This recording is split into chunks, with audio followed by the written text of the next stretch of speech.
Hello বন্ধুরা, আবারও হাজির হয়ে গেছি দুপুরের খাবার নিয়ে তোমাদের সামনে। আজকে দুপুরের রেসিপি আমি শেয়ার করতে পারিনি, কারণ হচ্ছে দোকানের রান্না এখনও অনেক বাকি। তার জন্য আমি রেসিপি শেয়ার করতে পারিনি, সময়ের সঙ্গে আর পেরে উঠছি না। একটা খাবারের দোকানে কত কাজ থাকে তোমরা নিশ্চয়ই জানো। সকাল থেকে রাত পর্যন্ত পরিশ্রম করতে হয়। এই পরিশ্রমটা আমি খুব ভালোবেসে করি, কারণ আমি দোকানটাকে খুব ভালোবাসি। তাই বন্ধুরা, তোমরা সাথে থাকো, দেখতে থাকো শম্পার স্বাদঘর রান্না। যদি তোমাদের ভালো লাগে চ্যানেলটি সাবস্ক্রাইব করে লাইক কমেন্ট শেয়ার করে আমার পাশে থেকো।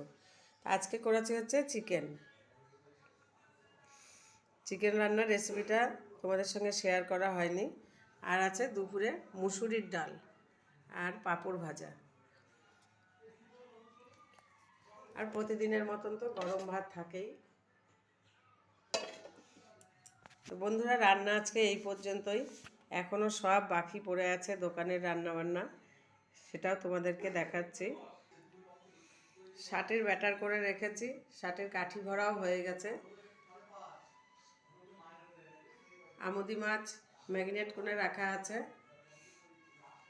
এগুলো সব একে একে এখন ভাজবো। দিয়ে দেখো বন্ধুরা, স্যালাড কাটা শুরু করেছি, এখনও শেষ করতে পারিনি। এগুলোও করতে হবে। নানান ধরনের কাজ থাকে একটা দোকানের, তাই সব সময় সবটা শেয়ার করতে আমি পারি না। যতটা সম্ভব আমি চেষ্টা করি তোমাদের সাথে শেয়ার করার। বন্ধুরা, আজকের দুপুরটা তাহলে এই পর্যন্তই। আবার দেখা হবে আগামী দিন সকালে।